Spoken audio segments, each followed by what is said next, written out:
Mungkin ini jarang terdengar ya, karena orang kan menganggap, apalagi ini. Tetapi itu penting.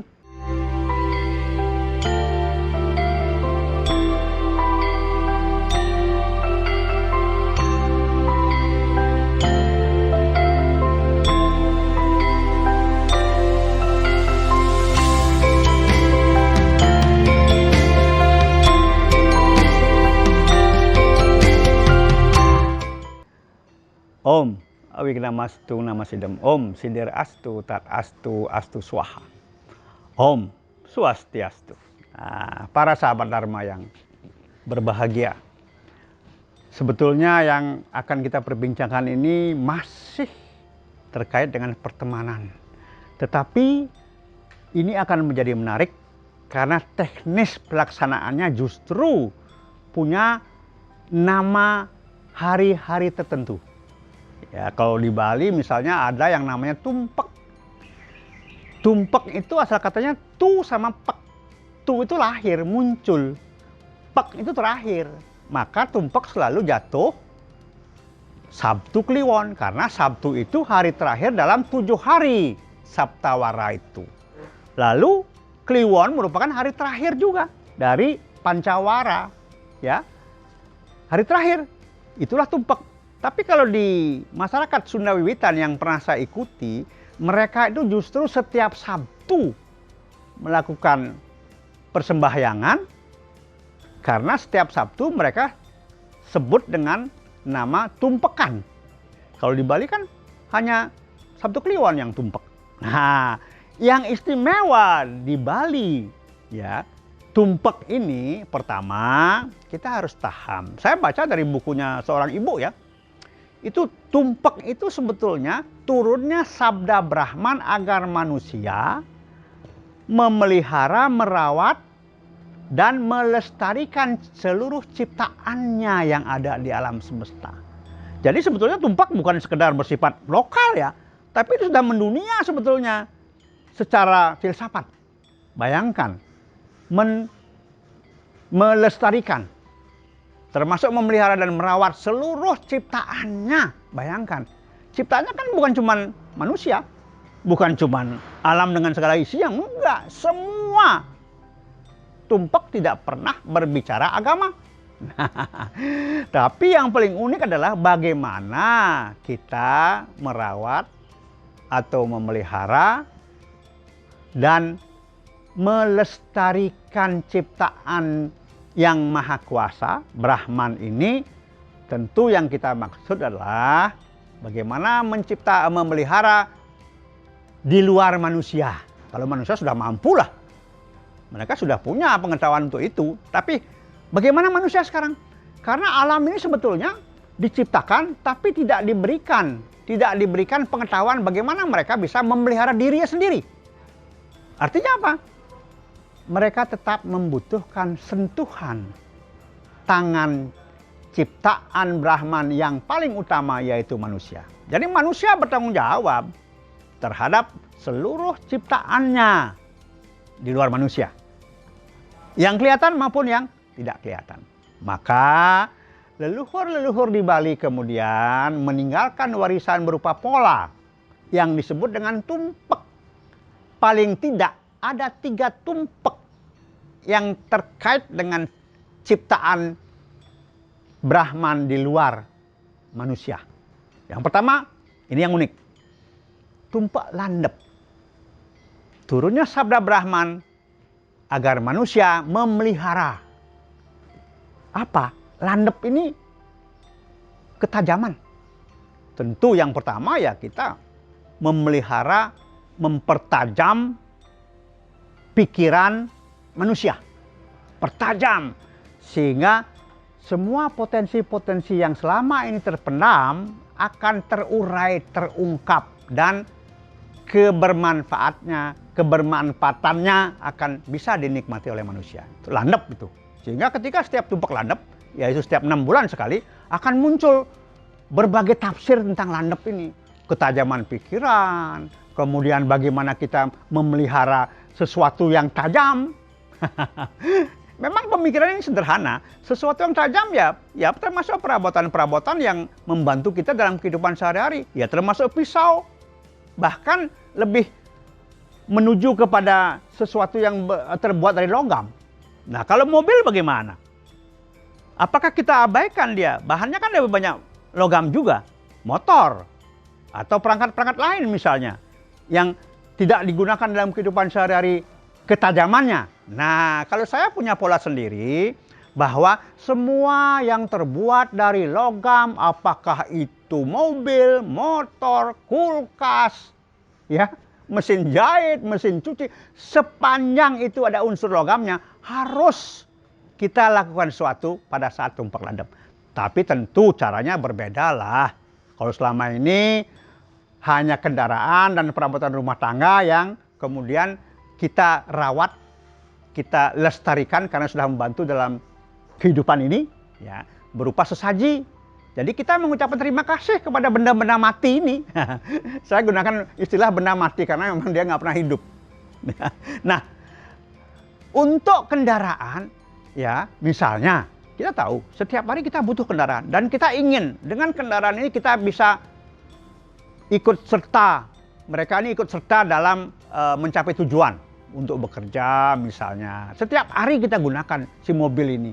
Sehingga sebetulnya karena manusia itu merupakan ciptaan Tuhan yang luar biasa, dengan kata lain, bau-baunya manusia itu melekat pada setiap mobil, setiap alat yang kita gunakan dalam hidup ini.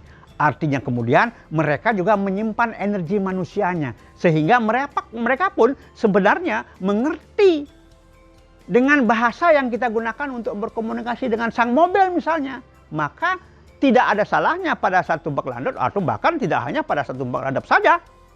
Sehari-hari kita bisa sekedar berbicara dengan sang mobil dengan mengatakan, "Wahai mobil sahabatku, terima kasih atas karmamu untuk kita semua."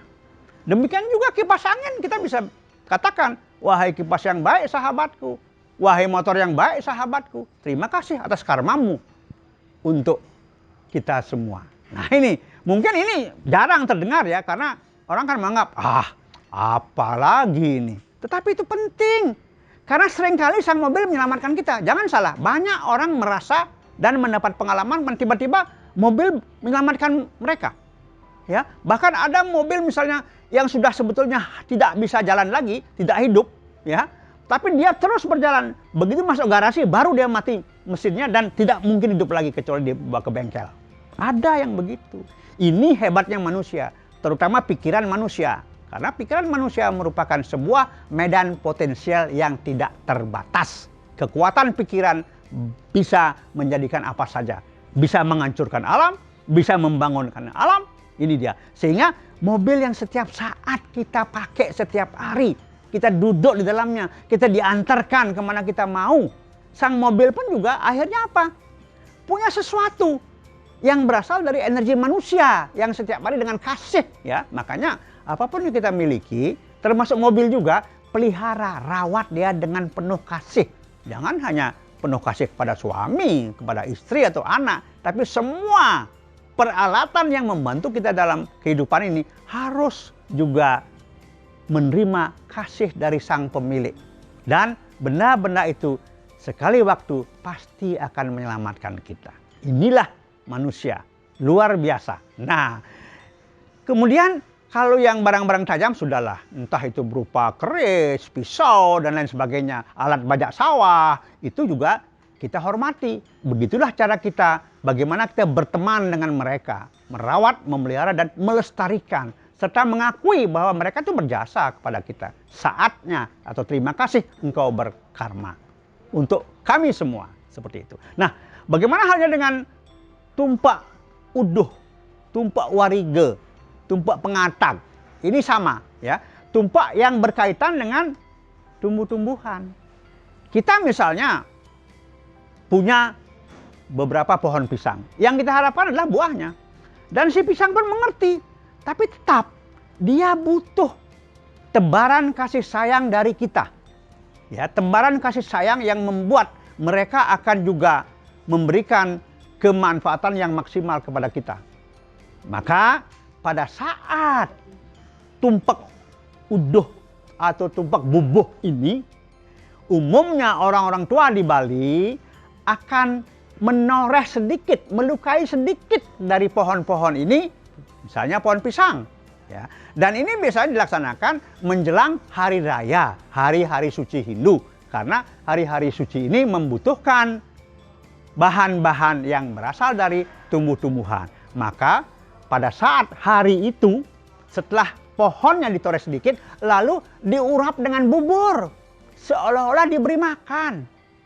Ya, memang kelihatan ini hal kecil, tetapi sesungguhnya kalau seluruh tumbuh-tumbuhan di alam semesta ini kita perlakukan dengan penuh kasih sayang, maka itu sebetulnya walaupun hanya sekedar tumpak kecil 6 bulan sekali, dan itu pun hanya populer di Bali, sesungguhnya itu akan membuat dunia ini menjadi penuh dengan pohon-pohonan, dengan tumbuh-tumbuhan yang selalu ingin berbuat lebih untuk manusia.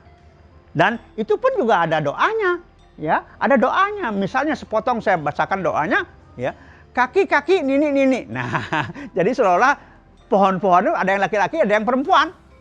Lalu kita menyambung 25 hari ini, 25 nanti akan ada hari suci galungan. Maka berbuahlah yang banyak atau berbungalah yang banyak, karena kami akan membutuhkan buah-buah, bunga-bunga dari anda-anda ini, dari pohon-pohonan ini. Nah, ini sebuah bentuk pertemanan sesungguhnya ini. Bagaimana kita berusaha menebarkan kasih sayang sebagai landasan sebuah pertemanan terhadap tumbuh-tumbuhan melalui hari suci yang namanya tumpak uduh, di mana tumpak merupakan turunnya sabda Brahman yang mengingatkan manusia agar selalu merawat, memelihara, dan melestarikan ciptaannya. Nah, itu baru 2. Yang ketiga, tumpak kandang. Tentu yang dimaksud kandang itu ya kaitannya dengan hewan. Pastilah tidak ada tumbuh-tumbuhan yang dikandangkan, pasti hewan. Nah, hewan ini kan macam-macam. Ada yang hewan rumahan, misalnya ayam, ya, kambing, atau babi misalnya di Bali. Nah, ini bagaimana kita memberikan tebaran kasih ke mereka, sehingga mereka juga akan memberikan yang sangat bermanfaat kepada pemiliknya. Nah, muncullah tumpak kandang. Saat tumpak kandang itu orang juga mengatakan ini hari ulang tahunnya hewan. Ya boleh-boleh saja, namanya manusia. Ya. Nah, saat itu kemudian juga kita membuat sesaji dan kita ngomong. Ya, bahasa gampangnya, wahai ewan-ewan, terima kasih atau saatnya engkau berkarma untuk kami semua. Nah, sama halnya dengan kalau kita memetik bunga. Jangan asal petik saja, apalagi memetik bunga dengan nada yang marah. Oh, itu sudah buruk itu. Jadi kita cukup mengatakan, wahai pohon yang baik, sahabatku, saatnya engkau berkarma. Petiklah bunga itu. Karena bunga itu kita petik untuk dimanfaatkan, tidak sekedar digunakan sebagai mainan atau dibuang-buang. Nah, hewan pun juga demikian. Hewan-hewan peliharaan terutama yang dekat atau ada di lingkungan rumah tangga, ya, kemudian di halaman rumah tangga misalnya, kita tetap membuat atau menjalin pertemanan mereka dengan menebar kasih sayang, lalu menggunakan sesaji untuk bahasa dengan mereka. Mereka tahu, walaupun kita tidak mengerti apa yang mereka suarakan, tetapi mereka mengerti apa yang kita niatkan. Ini yang penting sebetulnya. Jadi para sahabat Leluhur Dharma yang saya hormati, ini hal kecil sebetulnya, tapi ini justru akan membuat alam ini semakin aman dan nyaman.